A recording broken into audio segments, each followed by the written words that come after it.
تمام دوستوں نے آپ کا شکریہ ادا کیا, آپ کو مبارک دی, میں بھی آپ کو مبارک دوں گا. یقین جانیے آج ایز اے پاکستانی ایک بہت بڑا دل ہوا پڑا آپ کو اس سیٹ پہ دیکھ کے, نہ صرف بلوچستان بلکہ مائنورٹی سے ہندو ہماری اس سے ہوتے یہاں بیٹھ کے یقین کر آج میں اپنے آپ کو فخر فیل کر رہا ہوں. تو سی that's I congratulate on this one. Chairman صاحب جیسے سینیٹر ایمل ولی نے تھوڑا ٹائم زیادہ لیا, جی سر 11 دفعہ اب یہ بات رہ گیا پیچھے کوئی.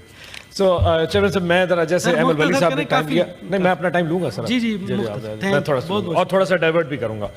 سر آج تقریر شروع کرنے سے پہلے کیونکہ مجھے وہ تقریر کا موقع نہیں مل سکا, میں اپنا احتجاج بھی رکھوں گا. سر ہمارے ساتھ میرے دو ساتھی سینیٹر شبلی فراز صاحب اور سینیٹر اعجاز چودھری صاحب ہمارے درمیان موجود نہیں ہیں, آلدو کہ آج ہم کسی تقریر میں ان کو یاد نہیں کر سکے. لیکن چیئرمین صاحب ایک چیز یاد رکھیے گا, یہ جو وفا کی قیمت ہے نا, ان لوگوں نے صرف وفا کی قیمت ادا کی ہے.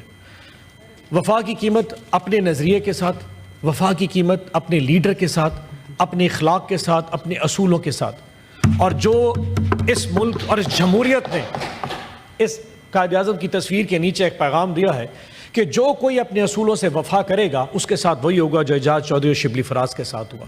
10 سال کی سزا صرف وفا کے چکر میں دے دی اور ان لوگوں نے اپنا سر کٹوا دیا, اپنی سیاست جھونک دی, لیکن اپنی انا اور اپنے اصول کے خلاف کبھی کھڑے نہیں ہوئے. تو آج پاکستان تحریک انصاف اپنی طرف سے میں اس پوری مذمت بھی کرتا ہوں اور ان کو خراج تحسین پیش کرتا ہوں کہ ہم کبھی بھی تم دونوں کو نہیں بھولیں گے. آپ ہمیشہ ہمارے دلوں میں ایسے رہیں گے جیسے آپ یہاں بیٹھا کرتے تھے.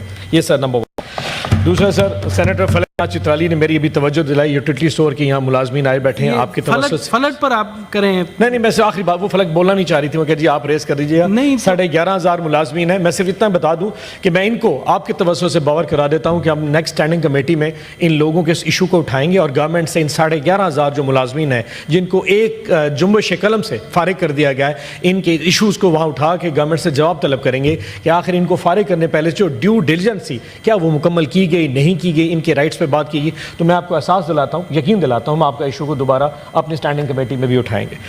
چیئرمین صاحب اب آ جاتے ہیں ڈیزاسٹر کی طرف. سر بڑا ایک یقین کریں بڑی تکلیف کا دن ہے, اور جو کچھ اس قوم نے, اس ملک نے, اس ٹی وی پہ جو کچھ دیکھا ہے ہم نے تو پہلی دفعہ دیکھا. مطلب دریا میں, ندیوں میں پتھر بہتے ہم نے چائنا میں دیکھے تھے ڈیزاسٹر اس طرح کے, میکسیکو میں دیکھے تھے, شاید انڈیا کے کسی ریاستوں میں دیکھا ہو. پہلی دفعہ پاکستان میں ایسا دیکھا, ایک عجیب سا لگ رہا تھا یہ کیا ہو رہا. یقیناً اس پہ بہت سارے محرکات ہیں, لیکن چیئرمین صاحب کچھ چیزیں جو ہے نا وہ دیکھنے والی ہیں.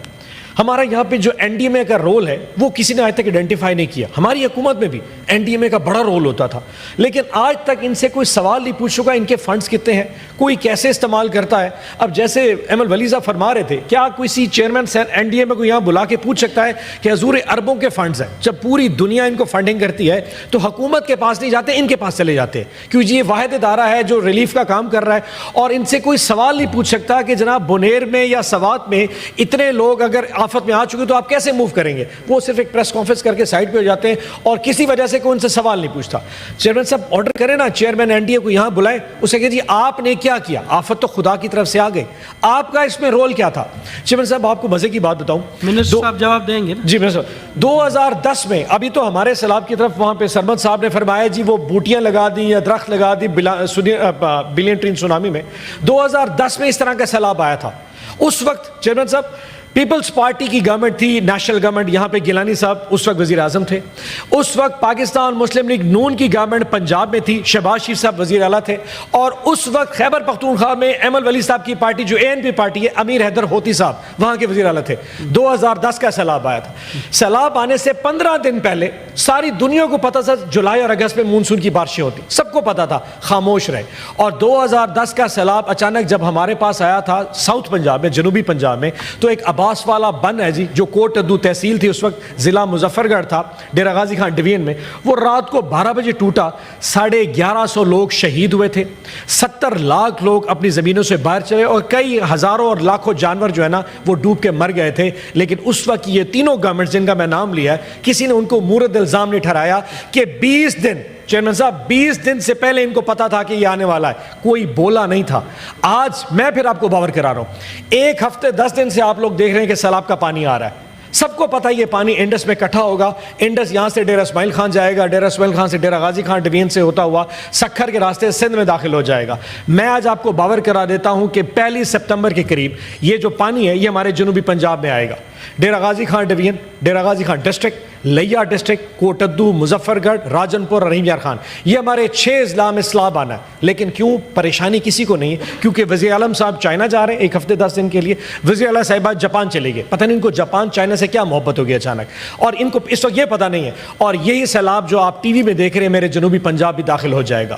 اب یہ کہتے ہیں نا خدا کی طرف سے, اس وقت سب کو پتہ ہے کہ یہ سیلاب آگے سندھ میں جب اکٹھا ہوگا یہ بند توڑے گا, یہ لوگوں کو نقصان پہنچائے گا. لیکن کیونکہ پریفرنس ہو رہا ہے, میں نے جاپان 1 ہفتے جانا ہے, میں نے چائنا 1 ہفتے جانا ہے, اور کچھ نہیں ملنے والا تمہیں, نہ جاپان سے ملے گا نہ چائنا سے ملے گا, جو ملنا ہے اس عوام سے ملنا ہے. لیکن پرواہ نہیں نا, کبھی ووٹ تو لیا نہیں ہے. یہ بغیر ووٹ کے جو وزارتیں ملتی ہیں, یہ بغیر ووٹ کی جو حکومتیں ملتی ہیں, اس میں یہی کچھ ہوتا ہے. محبت عوام سے نہیں ہوتی, محبت ان آقاؤں سے ہوتی ہے جنہوں نے آپ کو حکومتیں دی ہیں. یہ وہ لوگ ہیں.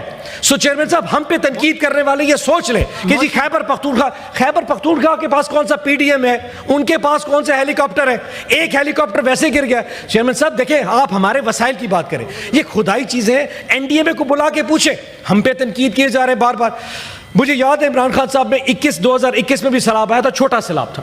یقین جانیے ایک دن ڈیرہ غازی خان جاتے تھے, اگلے دن رحیم یار خان جا رہے تھے, پھر ہم توسا آ رہے تھے, پھر ہم راجن پور جا رہے تھے. میں ہیلی کاپٹر میں ساتھ ہوتا تھا ان کے, اور واپسی بھی جاتے کیا کہ جاتے تھے بزدار. اور مجھے کیونکہ میں ساؤتھ پنجاب کا صدر تھا, ان لوگوں کو چھوڑنا نہیں ہے. ہم پوری تنظیم اور پوری ایڈمنسٹریشن کے ساتھ وہاں دن رات کرتے تھے کہ یہ ایسا نقصان نہ ہو جو گورنمنٹ کے لیے کوئی نقصان نہ ہو, کیونکہ ہم فیل کرتے تھے, ہم عوام کی ووٹ سے آئے تھے. چیئرمین صاحب انہیں بھی کہیں تھوڑا سا درد لیں. اور میں پھر آپ کو کہہ رہا ہوں, 1 ستمبر یاد رکھیے گا, 1 ستمبر کو جنوبی پنجاب کے 6 اضلاع میں سیلاب آئے گا, بند ٹوٹیں گے, لوگ ڈوبیں گے, لوگ وہاں سے ڈسپلیس ہوں گے, لوگوں کے مویشی ڈوب کے مریں گے. لیکن ان کو آج نہ پرواہ ہے نہ اس وقت پرواہ ہوگی. لیکن میں ایڈوانس سے بتاتا جا رہا ہوں ایسا ہونے والا ہے. چیئرمین صاحب آخری چیز, ابھی شہادت اوان صاحب نے کہا, اور مجھے پرچی لکھ کے بار بار میرے استاد محسن عزیز صاحب کہہ رہے ہیں کہ شہادت اوان صاحب کو بتائیں کہ حضور ڈیم بننے سے لوگوں کا نقصان نہیں ہوتا, ڈیم بننے سے اکنامک ایکٹیویٹی ہوتی ہے. سو یہ جن صاحب نے بھی ان کو خط لکھ کے دیا, وہ بار بار احتجاجاً مجھے کہہ رہے ہیں کہ تم نے نہ کہا تو تمہیں باہر نکال دوں گا, کہ شہادت اوان صاحب کو بتاؤ کہ سر ڈیم کے اوپر اعتراض نہ کریں. ڈیم والا جو پروسیس تھا وہ ابھی ویسے رک چکا ہے, لیکن ڈیم بننے سے کوئی چیز کا نقصان نہیں. اور آخر میں سے چینل صاحب یقین جانیے, آپ کو یہاں دیکھ کے واقعی بڑی خوشی ہو رہی ہے. اللہ ہمیشہ آپ جیسے ورکروں کو اور ہماری مائنارٹیز کو ایسے عزت دے, یہاں بٹھائے. آج واقعی پاکستانیوں فیل ہے. میں آپ کو پھر مبارکباد دیتا ہوں. پاکستان زندہ باد, عمران خان زندہ باد. سید وقار مہدی صاحب, سینیٹر سید وقار مہدی صاحب. بسم اللہ الرحمن الرحیم. بہت شکریہ چیئرمین صاحب. اور میں اپنے دوسرے ساتھیوں کی طرح آپ کو بھی اپنی جانب سے, اپنے ساتھیوں کی جانب سے اس نشست پر یہ سربراہی یا صدارت کرنے پر مبارکباد پیش کرتا ہوں. اور واقعی جیسے دوسروں نے کہا, مجھے بھی آپ انتہائی خوبصورت لگ رہے ہیں, ہنسمکھ لگ رہے ہیں, اور اللہ تعالیٰ آپ کی عزتوں میں اور اضافہ فرمائے.